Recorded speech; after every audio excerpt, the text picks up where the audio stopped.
नमस्कार, मैं प्रतीक गुप्ता आपका स्वागत करता हूँ अपने एस्ट्रोलॉजी चैनल में।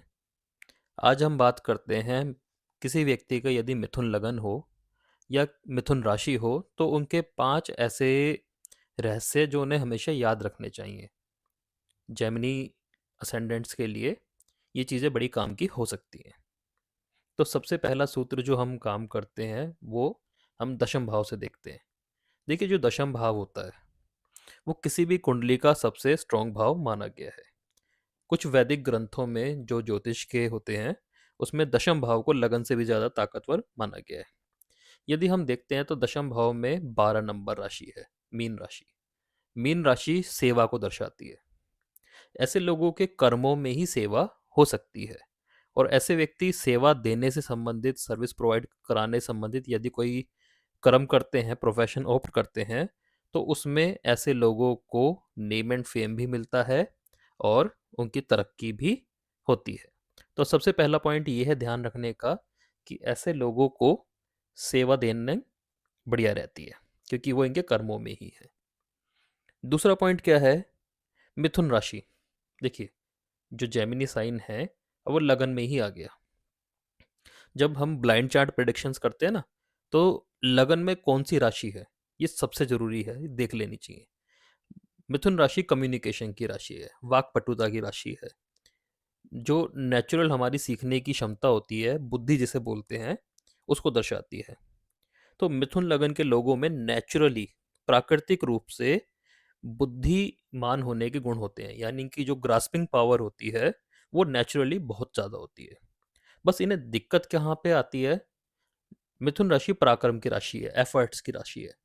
अगर ऐसे लोग आलसी हो जाएं या ऐसे लोग सोचने लगे कि मेरा काम कोई और कर दे, तब इन्हें लाइफ में दिक्कत होती है। ऐसे लोगों को ज़्यादा सोचना नहीं चाहिए, बस पराक्रम पर काम करना चाहिए, एफर्ट पे काम करना चाहिए। क्योंकि वाकपटुता इनकी तो इनकी इतनी अच्छी है कि इनको बहस में कोई नहीं हरा सकता। बस आलस छोड़ देना चाहिए। अब हम बात करते हैं तीसरी क्वालिटी की। देखिए पार्टनर का जो भाव होता है वो सप्तम भाव होता है। यहाँ पे 9 नंबर राशि आ गई गुरु की। तो ऐसे लोगों के जो पार्टनर होते हैं ना, बड़े सरल व्यक्तित्व वाले होते हैं। गुरु के गुण उनमें दिख सकते हैं। गुरु के गुण क्या होते हैं? पढ़ाई लिखाई से जुड़ा होना, टीचिंग से जुड़ा होना, धार्मिकता से जुड़ा होना या खाने पीने से संबंधित काम से जुड़ा होना। तो ऐसे लोगों के पार्टनर इस प्रवृत्ति के हो सकते हैं। इसके बाद भी क्या है कि गुरु की दूसरी राशि दशम भाव में है, यानी ऐसे लोगों का जो पार्टनर होगा वो इनके प्रोफेशन में बहुत बड़ी भूमिका अदा करेगा। चाहे वो पार्टनरशिप करे, चाहे वो धन दे। जब से इनकी शादी होगी इनके काम को बल मिलता ही मिलता है। तो तीसरा इन्हें ये ध्यान रखना चाहिए कि हम अपने पार्टनर से सलाह लेते रहें और कहीं ना कहीं अपने प्रोफेशन में उनकी साझेदारी बनाए रखें। ये अपने पार्टनर की जितनी इज्जत करेंगे इनका काम अपने आप ही उतना अच्छा चलता जाएगा। और पार्टनर से धोखा करेंगे इनका काम भी डूब सकता है, इनका जो नाम, नेम एंड फेम है वो भी डूब सकता है। ठीक है। इसके बाद आते हैं हम चौथे गुण पे। देखिए अगर अष्टम भाव देखूं तो यहाँ पे 10 नंबर राशि लिखी है। 10 नंबर राशि किस चीज की होती है? हमारे काम धंधे की। और अष्टम भाव होता है गुप्त भाव, सीक्रेट हाउस। तो ऐसे लोगों को अपने काम धंधे से संबंधित बातें किसी से शेयर नहीं करनी चाहिए जब तक कि जरूरी ना हो जाए। ऐसे लोग अगर हल्का सा भी काम चलता है और उसको गाना गाना शुरू कर दे, सबको बताना शुरू कर दे, तो उस काम में घाटा आ सकता है। तो ऐसे लोगों को अपनी बात गुप्त रखनी चाहिए। अब एक दिक्कत क्या आती है कि जो वाणी का भाव है उसमें 4 नंबर राशि बैठी है। 4 नंबर राशि जल की राशि होती है, चंद्रमा की राशि होती है। तो ऐसे लोगों का अपनी जुबान पे संयम थोड़ा कम ही देखा जाता है। तो ऐसे लोगों को हो सके तो मौन रहने की कोशिश करनी चाहिए, चुप रहने की कोशिश करनी चाहिए। क्योंकि ऐसे लोग कभी कभी भावनाओं में आकर, देखिए 4 नंबर राशि है ना, तो 4 नंबर राशि भावना की हो गई। भावनाओं में आकर अपने गहरे से गहरे राज भी बता देते हैं। तो ऐसे लोगों को मौन रहना चाहिए, चुप रहना चाहिए, ताकि इनकी संपत्ति बढ़ सके और इनका काम धंधा भी बढ़ सके। अब बात करते हैं पांचवें पॉइंट की और आखिरी पॉइंट की। ऐसे लोगों में क्या होता है कि आप ये देखिए सिंह राशि। ठीक है। सिंह राशि नेचुरल प्राकृतिक रूप से पिछले जन्म की राशि मानी जाती है।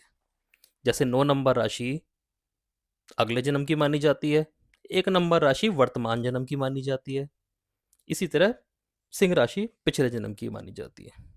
पांचों भाव और सिंह राशि दोनों पांचों पिछले जन्म से संबंध होती है। अब वो तीसरे भाव में है। तीसरा भाव होता है कला का, खेल का, ठीक है, संगीत का। तो कोई ना कोई कलात्मक गुण इन लोगों के अंदर जन्मजात देखा जाता है। ये ज्योतिष की राशि भी होती है और कहीं ना कहीं मेडिकल से जुड़ी राशि भी होती है, क्योंकि हीलिंग की राशि होती है। तो ऐसे लोगों में कुछ ना कुछ गुण ऐसा जन्मजात देखने को मिलता है, और ऐसे लोग इसी गुण को अगर अपने प्रोफेशन में ले आते हैं तो और ज़्यादा तरक्की पाने के चांस इनके बढ़ जाते हैं। अगर आपको पता करना है कि आप में कौन सा गुण है, तो मिथुन लगन में आप ये देखिए कि सिंह राशि का स्वामी कौन हुआ, सूर्य। सूर्य की स्थिति कहाँ पे है, उस हिसाब से आपको पता चल जाएगा कि आप में कौन सा जन्मजात गुण देखने को मिलता है। तो ये हमने मिथुन राशि के और मिथुन लगन के 5 पॉइंट डिस्कस किए जो मिथुन लगन वाले को हमेशा ध्यान रखना चाहिए, तो उसके लिए ज़िंदगी में आगे बढ़ना आसान हो जाता है। धन्यवाद।